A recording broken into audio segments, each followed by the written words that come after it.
नमस्कार दोस्तों, study with Dev channel में आपका स्वागत है।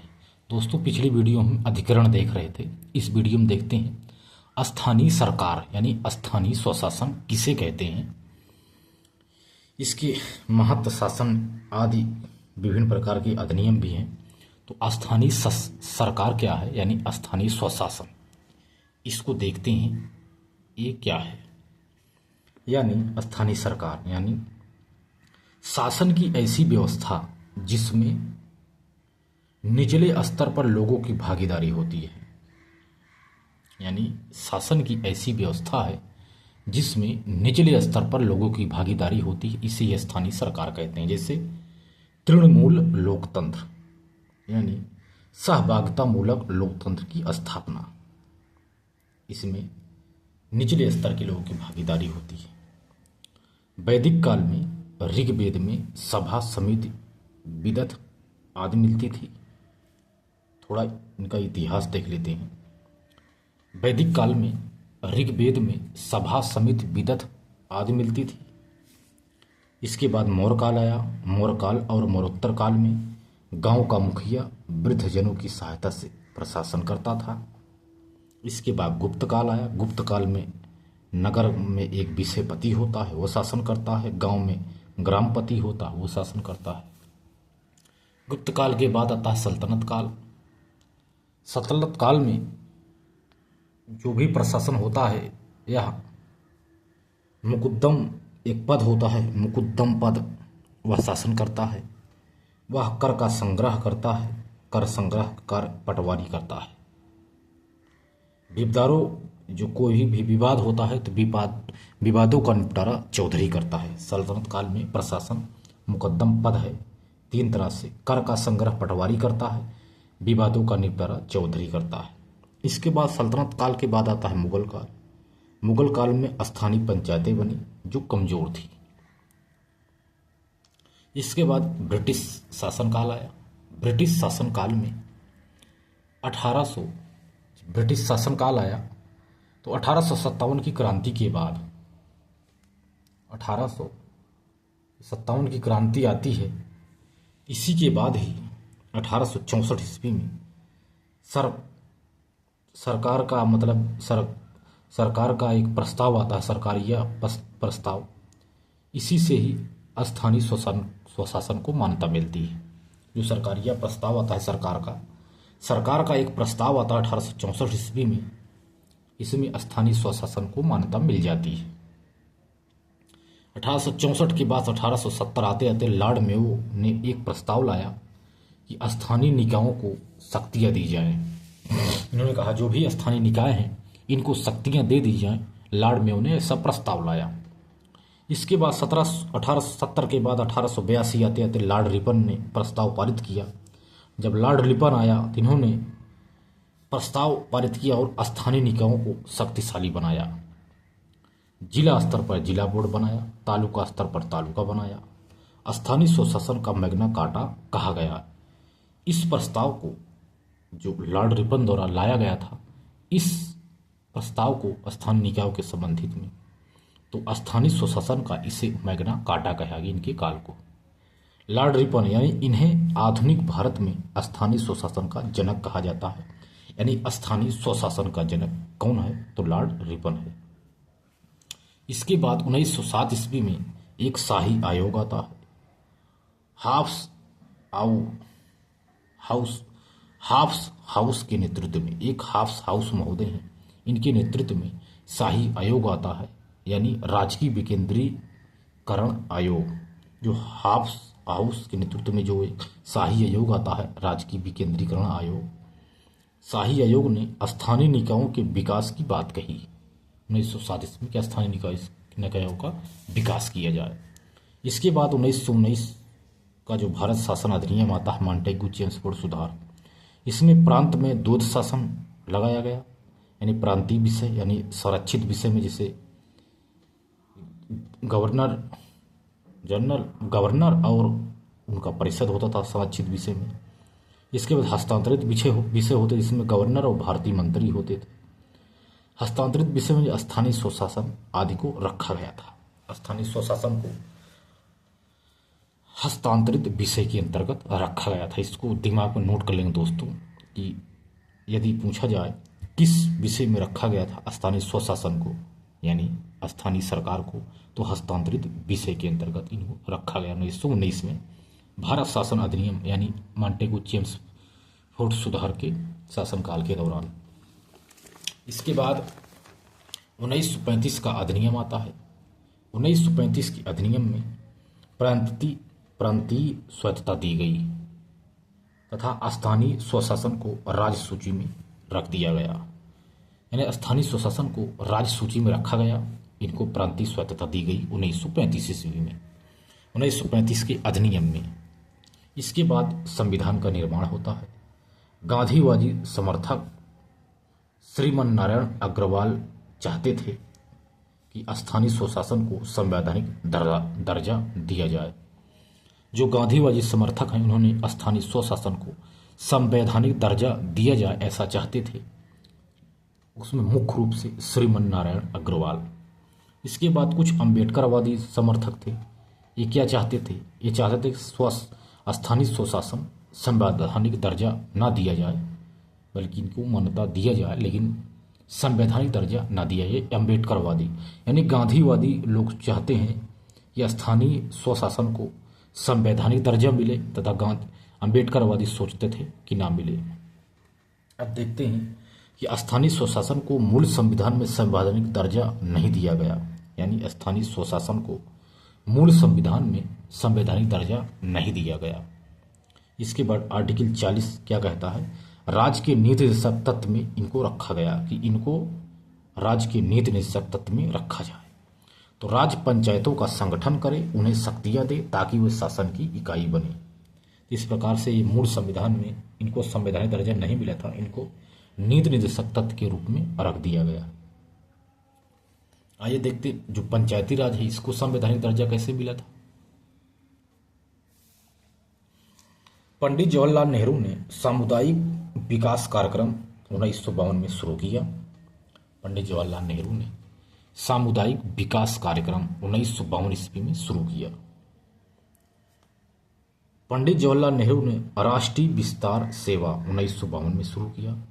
ग्रामों के सामाजिक एवं आर्थिक विकास में लोगों की भागीदारी बढ़ाना, गांवों को अधिकार नहीं दिए गए तथा प्रशासनिक अधिकारियों के माध्यम से कार्य किए गए, ये दोनों असफल हो गए। तो पंडित जवाहरलाल नेहरू ने राष्ट्रीय विस्तार सेवा 1952 आदि शुरू किया। ग्रामों के सामाजिक एवं आर्थिक विकास में लोगों की भागीदारी को बढ़ाना इनका कार्य था। गांवों को अधिकार नहीं दिए गए, प्रशासनिक अधिकारियों के माध्यम से ये लोग कार्य करने लगे, जिससे यह असफल हो गया, क्योंकि ये गांव के कोई भी अधिकार जब नहीं देते हैं और प्रशासनिक अधिकारी के माध्यम से कार्य करना शुरू करते हैं लोग, इसलिए यह सफल हो जाता है। जब ये असफल हो जाता मतलब उस समय जब ये असफल हो गया तो एक जांच हेतु एक समिति बनती है, जांच हेतु समिति बनती है। काफ़ी समितियां बनती हैं पंचायती राज पर कि क्या कारण है जो असफल हो गया, तो इनको सफल कैसे बनाया जाए। तो सबसे पहली समिति बनती है बलवंत राय मेहता समिति 1957 ईस्वी में। इसमें सामुदायिक विकास कार्यक्रम 1952, राष्ट्रीय विस्तार सेवा 1953, इस दोनों की जांच के लिए जांच करना इस बलवंत राय मेहता समिति की देन है कि इन्होंने इसकी जांच की। और बलवंत राय मेहता समिति ने सुझाव दिया कि लोकतांत्रिक विकेंद्रीकरण करना होगा, त्रिस्तरीय पंचायत बनाइए। बलवंत राय मेहता ने कहा कि आप लोकतांत्रिक विकेंद्रीकरण करिए और त्रिस्तरीय पंचायत बनाइए, यानी जिला स्तर पर, खंड स्तर पर तथा ग्राम स्तर पर। जिला स्तर पर जिला परिषद, खंड स्तर पर पंचायत समिति तथा ग्राम स्तर पर ग्राम पंचायत आदि का आप गठन करिए, तभी जा करके ये पूरा होगा। इसके बाद कहा गया कि आपको वास्तविक शक्तियां ही दी जाएं, कि वास्तविक शक्तियां दी जाएं। तो राष्ट्रीय विकास परिषद NDC स्वीकृति दे दी।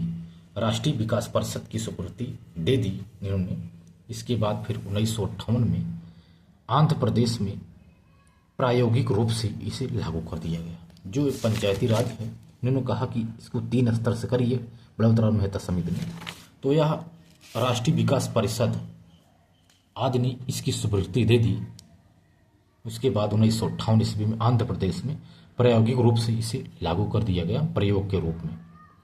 इसके बाद 1959 में प्रथम राज्य यानी राजस्थान, सिर्फ गांव में लागू किया गया था आंध्र प्रदेश में। तो राजस्थान का नागौर जिला था एक, बगदरी ग्राम से पंडित जवाहरलाल नेहरू ने पंचायती राज का शुभारंभ किया था। सबसे पहले 1959 ईस्वी में इसका शुभारंभ किया था, लेकिन अगर प्रायोगिक रूप से लागू किया जाए तो उन्हें आंध्र प्रदेश में किया गया था प्रयोग के आधार पर।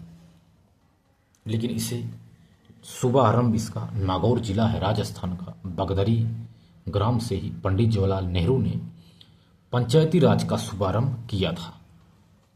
इसके बाद दूसरा स्टेट है आंध्र प्रदेश। पहला है राजस्थान, दूसरा है आंध्र प्रदेश। पंचायती राज का शिल्पकार बलवंत राय मेहता को कहते हैं। दूसरा राज्य है आंध्र प्रदेश। इसके बाद एक और समिति बनती है, अशोक मेहता समिति, 1977 ईस्वी में। उस समय प्रधानमंत्री थे मोरारजी देसाई। 1977 ईस्वी में अशोक मेहता समिति बनती है। इन्होंने सुझाव दिया कि पंचायतें द्विस्तरीय पंचायतें हों, यानी जिला स्तर पर जिला परिषद, मंडल पंचायत यानी 15 से 20 हजार जनसंख्या पर एक मंडल पंचायत हो। उन्होंने कहा कि दलगत चुनाव होना चाहिए तथा कहा कि संवैधानिक दर्जा की इन्होंने बात कही। कराधान शक्ति, आरक्षण शक्ति आदि की इन्होंने बात की। अशोक मेहता समिति ने कराधान शक्ति, आरक्षण शक्ति आदि की बात कही, संवैधानिक दर्जा की बात कही, दलगत चुनाव की इन्होंने बात की। लेकिन मोरारजी देसाई की सरकार गिर गई। इसके बाद नई सरकार आई तो समिति की सिफारिश को अस्वीकृत कर दिया, यानी मान्यता नहीं दिया। यदि सरकार नहीं गिरी होती शायद ही पास हो गया होता। इसके बाद राजीव गांधी जीबी के राव समिति, राजीव गांधी की सरकार में जीबी के राव समिति गठित होती है 1985 ईस्वी में। तो इसमें कहा गया कि ग्रामीण विकास एवं गरीबी उन्मूलन कार्यक्रम की जांच की गई। ग्रामीण विकास एवं गरीबी उन्मूलन कार्यक्रम की जांच के बाद इस जीबी के राव समिति 1985 में जो गठित हुई थी, इन्होंने सुझाव दिया था कि पंचायती राज कमजोर है, बिना जड़ की घास की तरह है। कि पंचायती राज कमजोर है, बिना जड़ की घास की तरह है। जिला परिषद शक्तिशाली है। एक नया पद बनाया, जिला विकास आयुक्त। आज इसको आप नया पद बनाइए। इस समिति ने कहा कि आप एक नया पद बनाइए, जिला विकास आयुक्त एक पद है, इसको बनाइए। इसका कार्यकाल 5 वर्ष तथा आरक्षण आदि की बात इन्होंने की थी जीबी के राव समिति ने, लेकिन ये भी शायद पास नहीं हो पाया था। इसके बाद एक और समिति बनती एल.एम. सिंघवी समिति 1986 ईस्वी में। इसको संवैधानिक दर्जा दीजिए। इन्होंने कहा कि इसे पंचायती राज को आप संवैधानिक दर्जा दीजिए। गैर दलीय चुनाव हो, चुनाव विवाद अलग हो तो वह अधिकरण हो, यदि चुनाव विवाद हो तो वह अलग हो, अधिकरण हो। नियमित चुनाव होना चाहिए, 5 वर्ष कार्यकाल होना चाहिए तथा आरक्षण भी होना चाहिए पंचायती राज में। ऐसा इन्होंने व्याख्या किया। एल.एम. सिंघवी समिति ने 5 वर्ष की कार्यकाल की बात की, आरक्षण की बात की, नियमित चुनाव की बात की। चुनाव विवाद को अलग से निपटारा करने के लिए अधिकरण बनाया जाए, यानी अर्ध न्यायिक संस्थाएं बनाया जाए आदि इन्होंने बात की। एल.एम. सिंघवी समिति 1986 में जो गठित हुई थी। इसके बाद एक थुंगन समिति आती है 1988 ईस्वी में। एक थुंगन समिति आती है 1988 ईस्वी में। तो थुंगन समिति में इन्होंने कहा कि संवैधानिक दर्जा दीजिए। इसके बाद गाडगिल समिति आती है 1988 में। इन्होंने कहा संवैधानिक दर्जा दीजिए, त्रिस्तरीय से किया जाए। इसके बाद संवैधानिक दर्जा देने का प्रयास राजीव गांधी की सरकार द्वारा भी किया गया था 1989 से।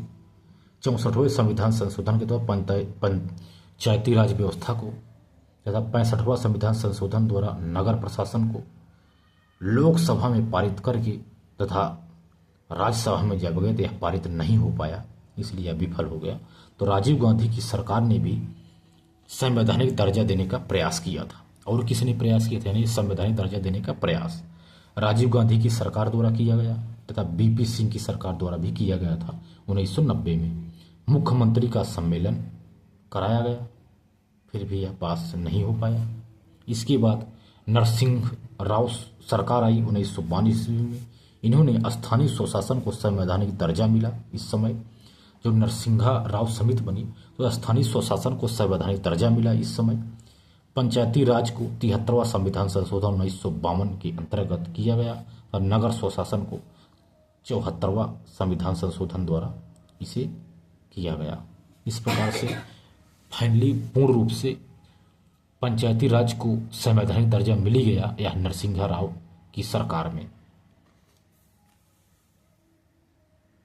इसके बाद स्थानीय स्वशासन में देखें तो दो तरह के ग्रामीण नगरीय। ग्रामीण में पंचायती राज है, यानी 73वें संविधान संशोधन 1992 के द्वारा 24 अप्रैल 1993 से इसे लागू किया गया। तब से हम पंचायती दिवस भी मनाते हैं 24 अप्रैल को। पंचायती राज को संवैधानिक दर्जा दिया गया। भाग 9 में पंचायत को रखा गया है तथा भाग 16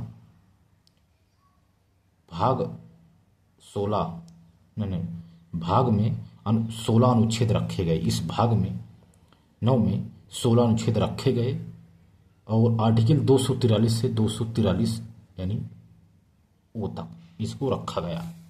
इसके बाद एक अनुसूची 11वीं अनुसूची जोड़ी गई। इसमें 29 विषय रखे गए, ये ग्राम पंचायत से संबंधित है। इसके बाद नगरीय में है नगर पालिका, यानी 74वां संविधान संशोधन 1992 द्वारा 1 जून 1993 से इसे लागू किया गया। भाग 9A में इसे रखा गया। इसमें 18 अनुच्छेद हैं। इसमें 16 अनुच्छेद रखे गए हैं ग्राम में, तो इसमें 18 अनुच्छेद रखे गए हैं। आर्टिकल 243B से 243 जेड तक इसे रखा गया है। 12वीं अनुसूची जोड़ी गई और तथा इसमें 18 विषय रखे गए। इस प्रकार से स्थानीय स्वशासन को पूरा किया गया।